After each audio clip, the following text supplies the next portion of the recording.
Hi, my name is Ryan Euler, and I am here to help you figure out which marine electronics are best for you. Deciding which GPS sonar equipment a person needs for their boat takes careful planning and understanding of the equipment's functionality. First off, you really got to decide where you're going to use your equipment. There's really about 3 different places you can use it.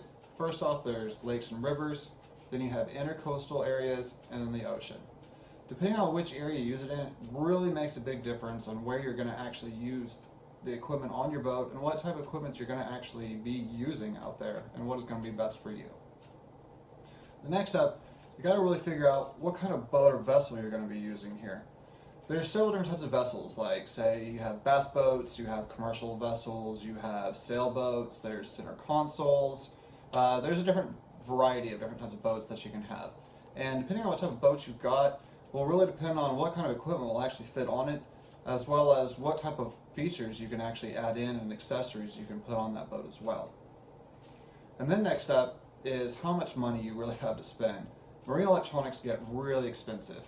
Now, not all of them are expensive. You can go to the store and get you something that costs, maybe $80, $100. But for the real avid fisherman or the guy who's running a large cruise ship or a barge, can actually spend up to $50,000 to $100,000 for this equipment. So it really makes a difference on what application you're using it on and really basically how much money you have to spend. Now, you really need to figure out how often you're going to also be using this equipment. Now there's these guys that we call the weekend warriors. They're the guys that go out on the weekends just during main fishing times like late spring, during the summer, early fall. And they're just kind of your average guy that goes out fishing with his son or just fishing with his buddies. And then you have like the tournament fisher guy who goes out, and they're out there pre-fishing every week, they're traveling around, fishing all the different tournaments. I mean, they're getting the most out of this equipment they can possibly get. So they're looking for the main features on this stuff. So they need, GPS, sonar, just about everything. Then you also have your ice fishermen. Those are guys that are going to be up north. They're in Michigan, Maine, Canada. They're out there in their shanties or they're just traveling around on their snowmobiles. So they'll go out there and they'll dig a hole in the ice and they'll just take what's called their transducer and they'll drop in the water, see where the fish are. If there's none, they'll move on to the next spot. So those guys have a very limited range of equipment that they can actually use. Then you also have your year-round commercial guys. They're out there on the oceans or on the Great Lakes. I mean, they're out there fishing entire year-round. They're using that equipment to the fullest extent as well. Alright, so next, you got to know where you can even mount this equipment at. So that, again, that's going to depend on what type of vessel you're using. So if you've got like a small vessel, small little fishing boat, you might get a small little fish finder, a 4-inch, 5-inch unit that you can put on there, or even maybe if you have a kayak. You'll have a limited availability of space that you can put on there. Then you've got like your center console boats, which are a little bit bigger, about 20 feet long. Those can actually put some pretty good sized depth finders on them. You can go all the way up to a 16-inch screen with those. It just kind of depends on, again, how much money you want to spend, how much available room you have on there, and really how often are you going to be using it. You're not going to want to spend $5,000 on equipment that you're going to use 3 or 4 times a year. And then you also have like your large vessels that have multiple levels. I mean, you've got like I said, your barges, your cruise ships, commercial fishing ships, your towboats. And with these types of vessels, with the multiple levels, there's different types of things you have to take into consideration. You've got different types of networking. You have various links to the cables that they can actually travel. With sonar, you can't go more than 50 feet in length. And so you have to be able to network this different stuff together in certain ways. And so that's just additional equipment that you have to consider, that, an extra cost that you're going to have to put into your boat. And then now, you obviously have to decide what brand you're going to use. I myself personally, I'm a Lowrance guy because, I work for Lowrance. But there's a lot of other good brands out there. You've got Garmin, you've got Humminbird, Simrad, Raymarine, Furuno. And again, depending on what type of brand you're going to pick, depends on what type of application you're going to use. If you're going to be using a small fishing boat, you're not going to go buy a Furuno equipment.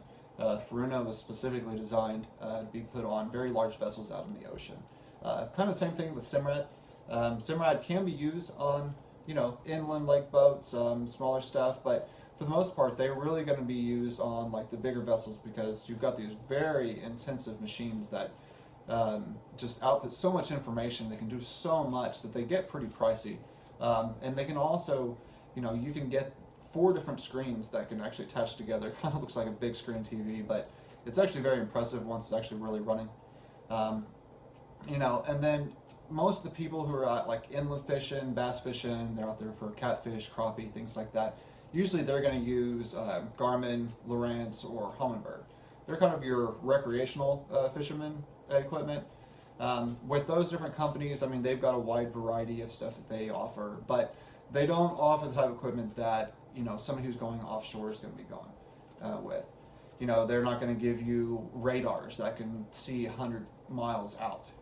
Now they do have radar equipment, but it's limited on the availability on how far it can actually see. Now, if you other things that you want to do, as far as if you want to be able to track other boats or other vessels on the water, again, you'll want radar. There's things called AIS, which is an automatic identification system. It's actually a pretty cool system where there's different computer systems you can put on their boat, and what it does is actually it broadcasts a signal out for other people to see. And what it does is it tells you what type of cargo is on the ship, where they're headed to, how long they're going to be docked at a specific location. So it's really cool as far as like what it can tell you. Now there's other things as far as like VHF radio, which is kind of like a CB radio, but just for boats. They can send distress calls out. They can, you can talk to other people like a CB radio would be. But again, it depends on where you're going to be using it at, whether you need this type of equipment. If you're going to be on like a small lake or something like that, you really don't need any of that stuff. So you kind of have to think about that ahead of time before you plan on what equipment you're going to buy for it. There's also something called MARPA. What it does, it's kind of dangerous target tracking. And so it goes in conjunction with your radar, and what it'll do is if it sees a vessel traveling in a certain direction and it actually is going to cross paths with you, it'll mark it and actually tell you where it's at and where it actually is to avoid it. It gets a little more advanced with the equipment on it, but again, the smaller vessels on the lakes and rivers really don't need anything like that. So you're looking more towards the commercial vessels that are going to be using that type of equipment. Now, the last thing that you really got to think about is what key features that you actually want to use with this. There's a lot of stuff this equipment can do. I mean, you've got sonar, you've got GPS, you've got radar. Now with this new stuff, there's called structure scan or even 3D structure scan, which is the closest thing you can get to an underwater camera where it shows you exactly what's down there. I mean, you can see if there's a ship that's sunk, you can see if it's trees, logs, reef that's down there. It's pretty neat on actually how much information you can actually see on the screen with it. And a lot of people really look for that type of stuff, especially the bass fishermen, because they need to know exactly where the structure is that's down there, because where all the fish are going to congregate at. Because that's where they get their food primarily. There's also things as far as like mapping. That actually comes into play a lot with these guys because they really want to be able to know how deep the water is before they get there. Where the boat ramps are, where the buoy markers are, various shipping lanes, that type of stuff is very important to these guys. And so you have to kind of decide, do I want to get equipment that already has it built in, or do I want to go purchase a mapping card? Mapping cards actually get pretty expensive on their own, but they do provide a lot of very informative detail on these machines. Now you can also get gauges that give you engine interface information. They'll tell you your oil temp, your engine hours, your engine life, boat speed, water temperature. They give you a lot of cool information on there, but it's just something that you can add as an accessory that isn't really a big part of functionality to most people's lives, because all they really do is just kind of at a quick glance. Your MFD or multifunctional display will actually do everything that the gauge will do, but you can basically just kind of have it on there for per aesthetics, or just because you need to do it at a quick glance.